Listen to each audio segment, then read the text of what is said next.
দর্শক, ছাত্র দলের প্রোগ্রামকে কেন্দ্র করে কিন্তু একটি মেডিকেল ক্যাম্প গঠন করা হয়েছে।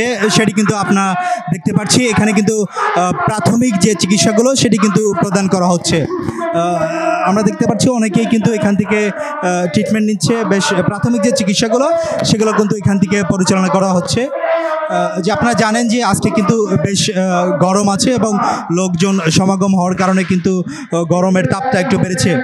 সেই জন্য আমরা দেখতে পাচ্ছি যে ছাত্র দলের যে প্রোগ্রাম সেটাকে কেন্দ্র করেই কিন্তু এই মেডিকেল ক্যাম্প গঠন করা হয়েছে। এখানে হচ্ছে আমরা কেউ যদি অসুস্থ হয়ে যায়, যে ধরনের ট্রিটমেন্ট দরকার, জরুরি সেবা সামগ্রী নিয়ে আমরা হাজির হয়েছি। ছাত্রদল আমাদের 4টি টিম আছে, 4টে টিম কাজ করে যাচ্ছে এবং অ্যাম্বুলেন্স পরিবহন যাতে নির্বিঘ্ন থাকে সেটির জন্য কাজ করে যাচ্ছে। এবং দুইটি অ্যাম্বুলেন্সের ব্যবস্থা রাখা হয়েছে, কেউ যদি অসুস্থ হয় সাথে সাথে আমরা নিয়ে যেতে পারি। তো মেডিকেল টিমের প্রায় 90 জন কাজ করে যাচ্ছে এই প্রোগ্রামটা যাতে সুশৃঙ্খলভাবে সম্পন্ন হয় সেটির জন্য কাজ করে যাচ্ছে।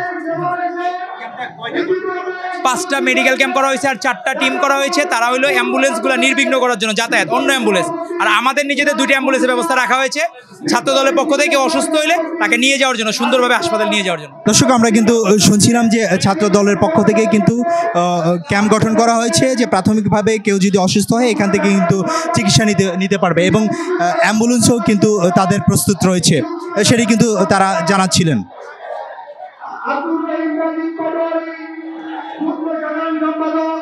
আবু সুফিয়ান সরকার